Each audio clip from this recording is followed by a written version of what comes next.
हम प्रभु परमेश्वर को धन्यवाद देंगे आज की सुबह के लिए। आज की सुबह हम एक बार फिर से परमेश्वर पिता को धन्यवाद देते हैं और आज की सुबह की शुरुआत हम परमेश्वर के वचन से करना चाहते हैं ताकि दिन भर हम नई ताजगी प्राप्त करते हुए प्रभु की महिमा करें। प्रियो, लिविंग क्रिश्चियन मूवमेंट फेलोशिप की ओर से, इस मिनिस्ट्री की ओर से, सेवकाई की ओर से मैं आप सभी का स्वागत करता हूँ, वेलकम करता हूँ और यही दुआ हमारी है कि आप निरंतर आगे बढ़ते जाएं।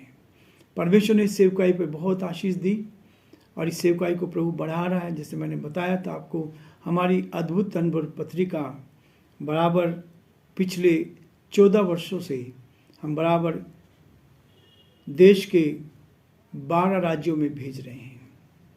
परमेश्वर की स्तुति हो कि बहुत सारे भाई बहनों ने इसके द्वारा आशीष को प्राप्त की है और इस वर्ष का कैलेंडर भी हम अपने सभी भाई बहनों को देना चाहते हैं। और यदि आप चाहते हैं कि आपको कैलेंडर मिले तो इस कैलेंडर को हम आपको भेजना चाहते हैं। आप अपना एड्रेस हमारे व्हाट्सएप पर भेज सकते हैं ताकि हम आपके घर तक फ्री में इस कैलेंडर को आपको पहुंचा सकें। 2022 का कैलेंडर बहुत सुंदर कैलेंडर है।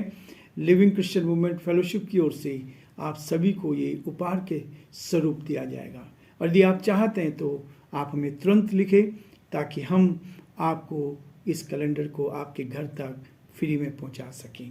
प्रियो, ये प्रभु की योजना है। पिछले 10 वर्षों से हम बराबर हर साल इस कैलेंडर को छपवाते हैं और लोगों को भेजते हैं।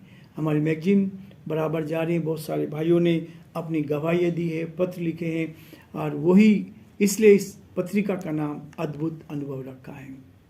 यहाँ की सेवकाई के लिए, चर्च मिनिस्ट्री के लिए, बच्चों को, लड़कियों को हम लोग सिलाई सिखाते हैं। यहाँ पर लड़कों को कंप्यूटर ट्रेनिंग देते हैं ताकि इस ट्रेनिंग के द्वारा बहुत से बच्चे आगे बढ़े हैं। बहुत सी लड़कियों ने अपने पैरों पे खड़े होकर आज अपना कार्य कर रही हैं। और यूथ के बीच में मिनिस्ट्री है, संडे स्कूल, VBS, ये सारी मिनिस्ट्री प्रभु ने दी है ताकि इस सेवकाई के द्वारा हम प्रभु को महिमा दें। और हमारा एक ही फोकस है कि हम प्रभु की ओर देखें और परमेश्वर की महिमा करें। यदि आप चाहते हैं हमारे साथ इस सेवकाई में जुड़ना तो उसके लिए भी आप हमें लिख सकते हैं, बता सकते हैं ताकि हम एक साथ मिलकर प्रभु की महिमा कर सकें। प्रियो, प्रकाशित वाक्य का अध्ययन हम कर रहे हैं और उसके 4थे अध्याय में हम आ गए हैं। 4था अध्याय जो बिल्कुल 7 कलीसियाओं के बाद यूहन्ना को बिल्कुल फर्क दर्शन दिया गया और उसी को आज मैं फिर से आपके सामने पढ़ना चाहूँगा। यहाँ लिखा है प्रकाशित वाक्य 4था अध्याय और उसके पहले 4 पदों को आपके सामने पढ़ूंगा। इन बातों के बाद जब मैंने दृष्टि की तो क्या देखा कि स्वर्ग में एक द्वार खुला हुआ है और जिसको मैंने पहले तुरस्के से शब्द से अपने साथ बातें करते सुना था वही कहता है, यहाँ ऊपर आ जा, मैं वे बातें तुझे दिखाऊंगा जिनका इन बातों के बाद पूरा होना अवश्य है। तुरंत मैं आत्मा में आ गया और क्या देखता हूँ कि एक सिंहासन स्वर्ग में रखा है और उस सिंहासन पर कोई बैठा है। जो उस पर बैठा है वह यशब और माणिक्य सा दिखाई पड़ता है और उस सिंहासन के चारों ओर मरकत सा एक मेघधनुष दिखाई देता है। 4 पद, उस सिंहासन के चारों ओर 24 सिंहासन हैं और इन सिंहासनों पर 24 प्राचीन श्वेत वस्त्र पहने हुए बैठे हैं और उनके सिरों पर सोने के मुकुट है। उस सिंहासन में से बिजलियां और गर्जन निकलते हैं और सिंहासन के सामने आग के 7 दीपक जल रहे हैं। वे परमेश्वर की 7 आत्माएं हैं और उस सिंहासन के सामने मानो बिल्लोर के समान कांच का सा समुद्र है। सिंहासन के बीच में और सिंहासन के चारों 4 प्राणी हैं जिनके आगे पीछे आंखें ही आंखें हैं। परमेश्वर अपने इस सुंदर वचन के पढ़े और सुने जाने पर आशीष दे। आमीन। दुआ करेंगे।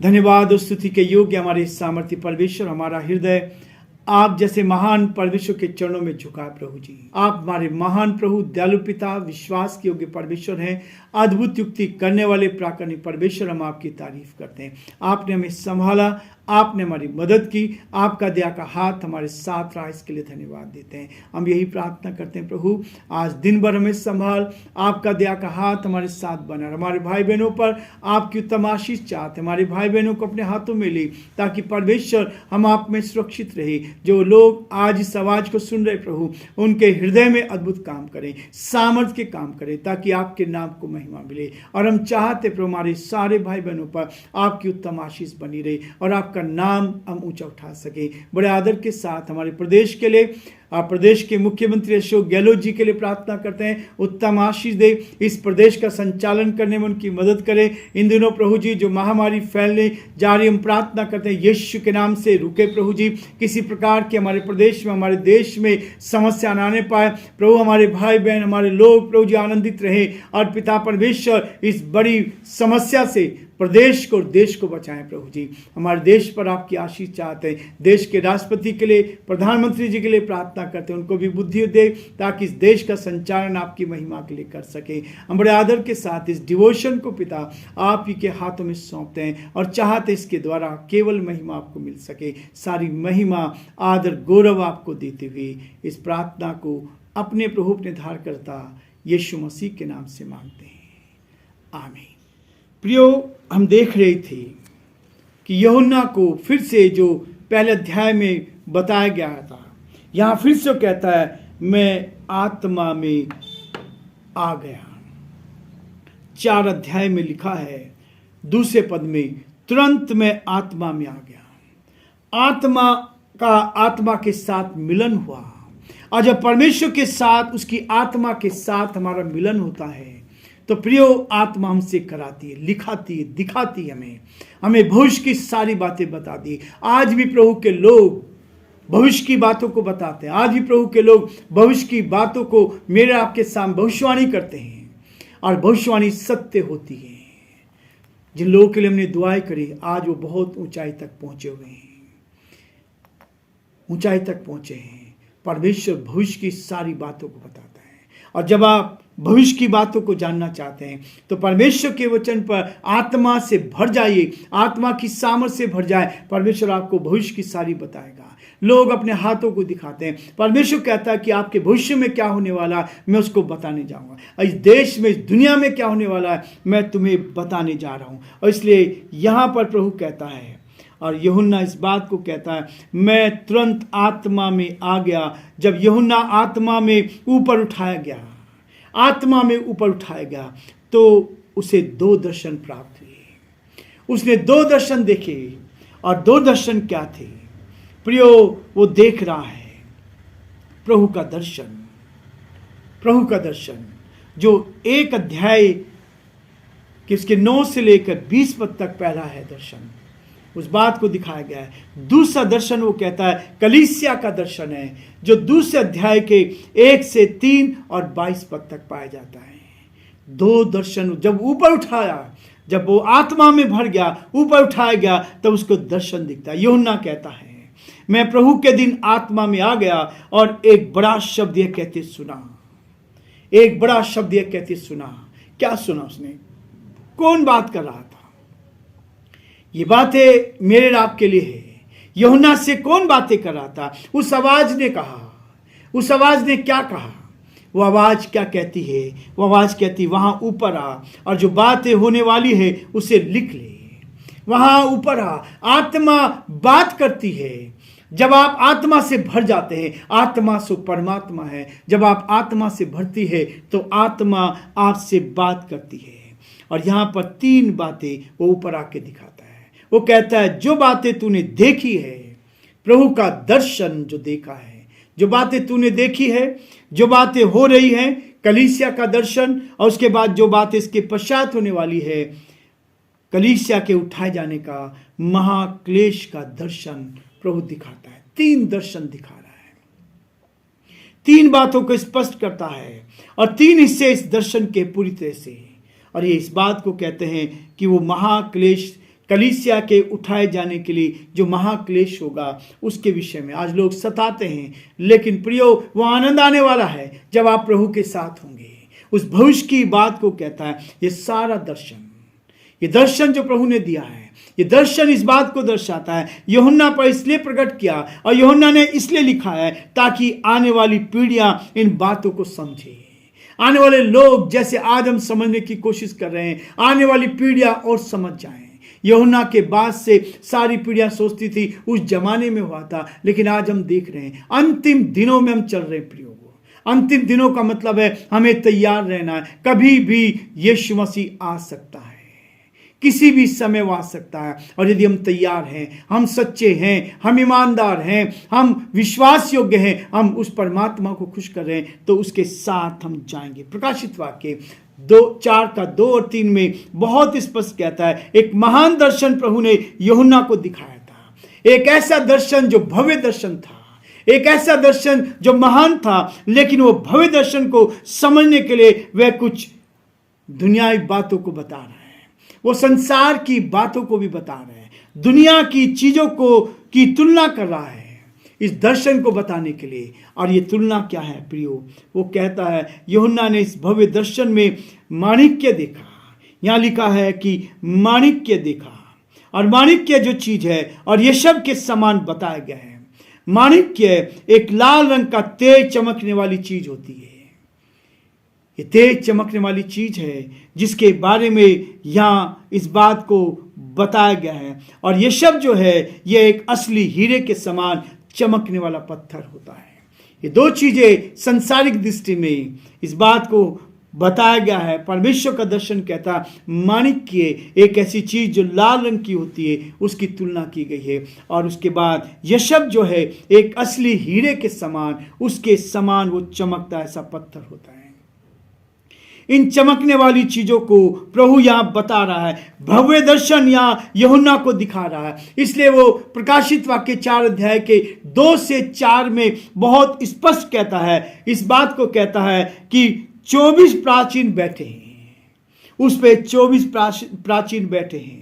और ये 24 प्राचीन जो हैं, जो उस पे बैठे हुए हैं, सिंहासन पर बैठे हुए, सिंहासन के चारों मेघ धनुष दिखाई देता है। धनुष ये परमेश्वर की दया को एक चिन्ह है। ये जो मेघ धनुष है ये परमेश्वर की दया का एक चिन्ह है। यदि आप उत्पत्ति किताब में जाएंगे, जब परमेश्वर ने नूह के जमाने में इस सारी सृष्टि का अंत किया, जब पाप बढ़ता गया, जब पाप बढ़ गया था, चरम सीमा तक हो गया था, केवल नूह और उसके परिवार को और सभी प्राणियों के जोड़ों को उस नूह के जहाज में रखा गया था। केवल नूह के साथ 8 प्राणी बचे थे। सारी दुनिया को परमेश्वर ने इस जल प्रलय के द्वारा समाप्त कर दिया था। परमेश्वर पाप को बर्दाश्त नहीं करता, वो नहीं चाहता कि लोग पाप में मरे, लेकिन परमेश्वर बचाना चाहता था। 100 साल तक नूह ने प्रचार किया, लेकिन लोगों ने विश्वास नहीं किया। आज भी लोग विश्वास नहीं कर रहे, आज भी लोग इस बात को नहीं देख रहे, आज भी लोग उस ओर नहीं जा रहे। ये जो धनुष है, ये धनुष इस बात को दर्शा रहा है, ये धनुष इस बात को दर्शाता है कि धनुष है परमेश्वर की दया को दर्शाता है। और परमेश्वर ने देखा जब सृष्टि नाश हो गई, तब परमेश्वर ने प्रतिज्ञा की थी और इस बात को कहा था कि मेघ धनुष के द्वारा मानव जाति से ये वाचा बांधी, अब मैं इस पृथ्वी को, इस प्रकार दुनिया को नाश नहीं करूंगा।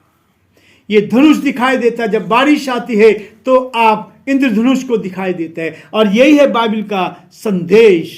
बाइबल का हर चीज जो आप देख रहे हैं, आकाश में देख रहे हैं, जो पृथ्वी पर देख रहे हैं, ये सब कुछ बाइबल में लिखा है और बाइबल के परमेश्वर ने बनाया है, जिसकी उपासना सब लोग कर रहे हैं, जिसकी उपासना लोग कर रहे हैं। प्रियो, इसका उपयोग हम कर रहे हैं। कौन है 24 प्राचीन? इस बात को फिर परमेश्वर की आत्मा कह रहा है। ये 24 प्राचीन कौन हैं? जो सिंहासन पर बैठे हैं। इन सिंहासनों पर 24 प्राचीन जो है श्वेत वस्त्र पहने हुए बैठे हैं।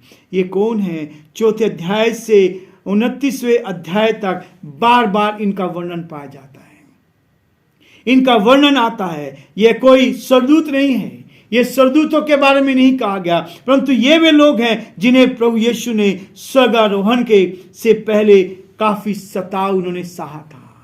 ये वो है, इससे पहले कि यीशु मसीह स्वर्ग पे उठा लिया जाए, उससे पहले इन्होंने वो दुख सहा, वो सताव सहे, वो समस्याएं सही, और उन समस्याओं में ये वो 24 प्राचीन हैं जिन्होंने तकलीफें उठाई थी, जिनको मौत के घाट उतार दिया गया था। ये 24 प्राचीन वही लोग हैं जो स्वर्ग में परमेश्वर की स्तुति करते हैं, और सारे विश्वासियों के प्रतिनिधित्व के रूप में ये वहां पर हैं।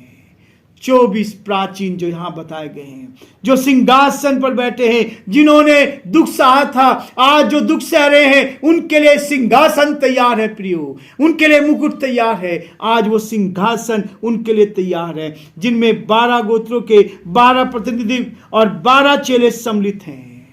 12 गोत्रों के एक एक व्यक्ति को लिया गया है, और 12 यीशु मसीह के चेले। यहूदा ने तो उसको पकड़वा दिया था, लेकिन उस 12 चेलों में पौलुस शामिल हो गया था। ये 12 चेले और 12 जो थे गोत्र, उनमें से एक एक को लिया गया। इस बात को स्पष्ट करता है, इन लोगों को यहां कहा उनके समान ये सारी बातें, ये दर्शन जो है घट रहा है। और इसी को प्रकाशित वाक्य 4 अध्याय में इसको स्पष्ट लिख दिया है। वो कहता है ये प्राचीन श्वेत वस्त्र पहने हुए और सिंहासन पर सोने के मुकुट धारण किए हुए हैं। ये मिलेगा हमें स्वर्ग में प्रियो।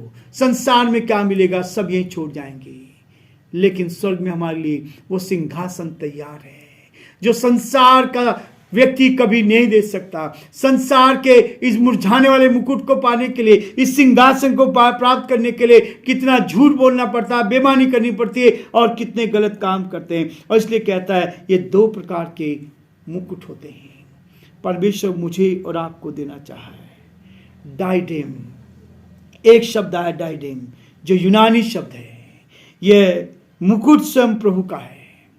डाइडेम जो शब्द है, ये यूनानी शब्द है, जो मुकुट स्वयं प्रभु का है, जो अधिकार और सार्वभौमिकता को प्रभु को प्रकट करता है, इस बात को कहता है। दूसरा एक शब्द है स्थफना।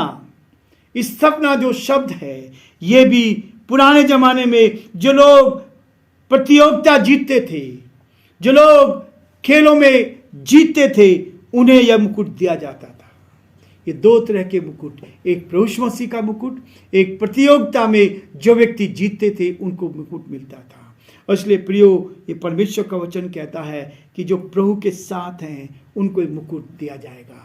परमेश्वर हम सबको बहुत आशीष दे, और परमेश्वर का हाथ हम सबके साथ बना रहे। आज हम यहीं रुकेंगे और फिर से हम इसको कंटिन्यू रखेंगे, ताकि इस अध्याय का अध्ययन हम और अधिक गहराई से कर सके, ताकि परमेश्वर इन दोनों मुकुटों को हमें समझाए कि कौन सा मुकुट प्रभु आपको देना चाहता है, और उस मुकुट को कैसे आप प्राप्त कर सकते हैं। प्रभु आप सबको बहुत आशीष दे, और प्रभु का हाथ आप सबके साथ बना।